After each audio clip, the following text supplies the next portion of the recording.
हरे कृष्णा। मैं धीर परीख आज की वीडियो में आप सभी का हार्दिक स्वागत करता हूं। पिछले अध्याय में हमने देखा कि कैसे पूर्ण पुरुषोत्तम परमेश्वर भगवान श्री कृष्ण ने अर्जुन को ध्यान योग के बारे में बताया। इसी के कंटिन्यूएशन करते हुए अध्याय 7 की शुरुआत होती है, जिसका नाम है परमेश्वर का ज्ञान। इसमें परमेश्वर खुद का ज्ञान देते हुए अर्जुन को कहते हैं कि अब मैं जो चीज़ बताऊंगा वो चीज़ दोनों होगी, आध्यात्मिक भी होगी और भौतिक भी होगी। इसको सुनने के बाद तुम्हें अब कुछ जानने लायक बचेगा ही नहीं। फिर भगवान कहते हैं कि 1000 में से कोई एक व्यक्ति हो जाए है जो सिद्धि प्राप्त करने के लिए प्रयत्न करता है, और उसमें से भी बहुत कम लोग होते हैं जो ये सब करने में सफल रहते हैं। फिर भगवान कहते हैं कि आकाश, पृथ्वी, जल, वायु, अग्नि, मन, बुद्धि, अहंकार, ये आठों की आठों भगवान की भौतिक शक्तियाँ हैं। इन शक्तियों के ऊपर भगवान की एक पराशक्ति भी है, जो शक्ति जीवों से बनी है, और वह जीव इस भौतिक जगत के साथ हमेशा से संघर्ष करती आ रही है। फिर भगवान कहते हैं कि भगवान की इन दोनों शक्तियों से ही भौतिक जगत और आध्यात्मिक जगत, सारी की सारी चीज़ें भगवान की इन दोनों शक्तियों से ही बनी है। फिर भगवान कहते हैं कि भगवान ही दोनों जगत के, आध्यात्मिक और भौतिक, इन दोनों जगत के क्रिएटर और डिस्ट्रॉयर है। भगवान से ऊपर कोई तत्व नहीं है, भगवान से ऊपर कोई सत्य नहीं है, और भगवान इस दुनिया को इस तरीके से पकड़े हुए है जैसे मोती की माला के अंदर जो थ्रेड होती है ना, वो कैसे मोती की माला को ऐसा सब पकड़ के रखती है, वैसे ही भगवान ने इस सारे विश्व को उनकी शक्तियों के द्वारा पकड़ के रखा है। फिर भगवान कहते हैं कि पानी का स्वाद है भगवान, वेदों के मंत्रों का ओमकार है भगवान, मनुष्य का सामर्थ्य है भगवान, आकाश में शब्द है भगवान, और तो और भगवान अग्नि में उष्णा भी है, जीव मात्रा का जीवन भी है, बुद्धिमान मनुष्य की बुद्धि भी है, शक्तिमान मनुष्य की शक्ति है, तपकर्ताओं का तप है भगवान, धर्म सिद्धांतों के विरुद्ध ना होके जातीय जीवन है भगवान। ये जो तीनों गुण है ना, रजो तमो सतो गुण, ये तीनों गुण भगवान का ही डेरिवेशन है। भगवान इसके अधीन नहीं आते, पर ये तीनों गुण भगवान के अधीन आते हैं। फिर भगवान कहते हैं कि वो सब कुछ जानते हैं, पास्ट, प्रेजेंट, फ्यूचर। भगवान सनातन है, वो अविनाशी है और वो गुणातीत है।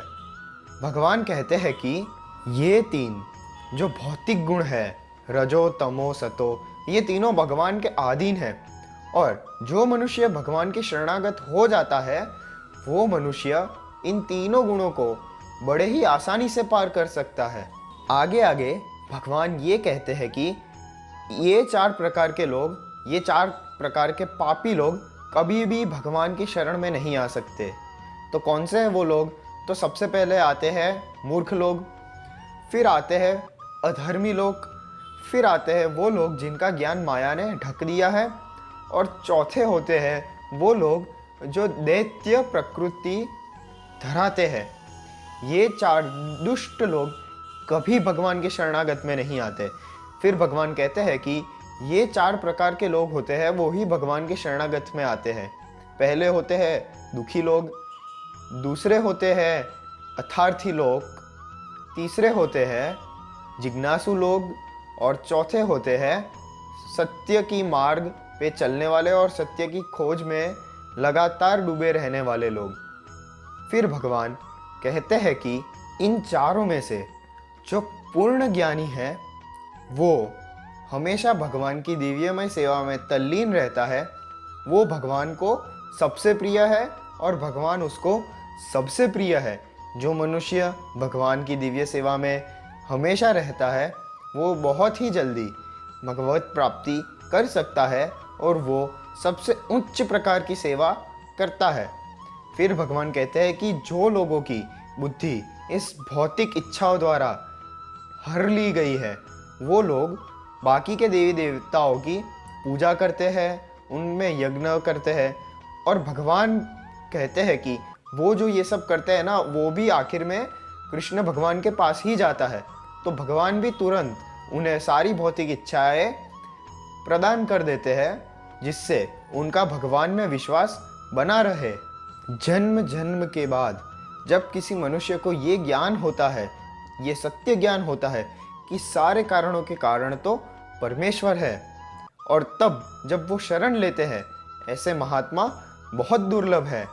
फिर भगवान कहते हैं कि जो मनुष्य बाकी देवी देवताओं की पूजा करता है वह उन्हीं के लोक में जाता है, और जो परमेश्वर की पूजा करते हैं वो परमेश्वर के लोक में जाते हैं।